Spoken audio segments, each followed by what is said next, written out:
approve of John Cho, and I believe J.J. Abrams even called you to get the thumbs up on John Cho because he was Korean instead of Japanese. When you well, let me comment on that. You know,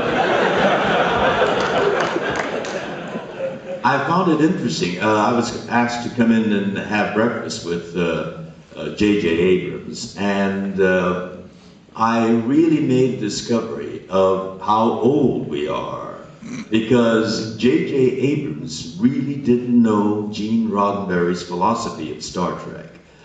He told me that when he was casting for all of the characters, and particularly for Sulu, he wanted to find a Japanese-American actor, because I'm Japanese-American. And when he told me that, you know, I realized that he was probably only 4 or 5 years old when Star Trek first came on. And so I had to share with him Gene Roddenberry's vision of what Star Trek was and who Sulu is. As I said, the Enterprise was a metaphor for Starship Earth, and we were all to represent the diversity of this planet Earth. Uhura represented Africa. Scotty represented Europe. The captain, Kirk, represented North America. Eastern Europe was Chekhov. And my character was to represent Asia, all of Asia. But Asian surnames are all nationally specific. Tanaka is Japanese, Wang is Chinese, Kim is Korean. And 20th century Asia had a turbulent history of warfare, colonization, and all sorts of strife.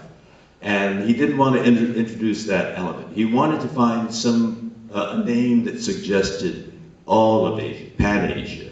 And he was staring at the map of the world that he had pasted on this wall in his office. And he saw that, I beg your pardon? It was not for you. Don't worry about it. They Oh. were just talking. She said something about another girl here. He was staring, Gene Roddenberry was staring at the map of Asia and saw in the southern part of the South China Sea, a sea called the Sulu Sea. And he thought, ah, the waters of a sea touch all shores. And that's how Sulu came to be named, Sulu. And so I told J.J. Abrams that story, and comforted by that, he went on to cast John Cho, and he made a very good choice, I think. I'd known John from many, many years before from East West Players, but as a result of our chance to get to know each other even better, I discovered another part of John that I'm very impressed by. When Proposition 8 came on the ballot, I certainly wanted to fight that. That was the marriage equality, or a bill to ban marriage equality in California, because the California Supreme Court had ruled for marriage equality. And so we were organizing in the Asian American community a press conference and a rally against Proposition 8.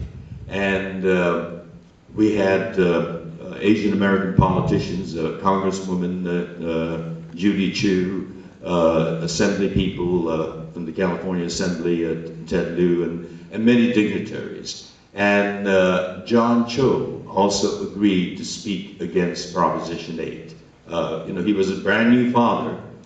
He's happily married with a son, and yet he shares that the important idea of equality for all, regardless of orientation.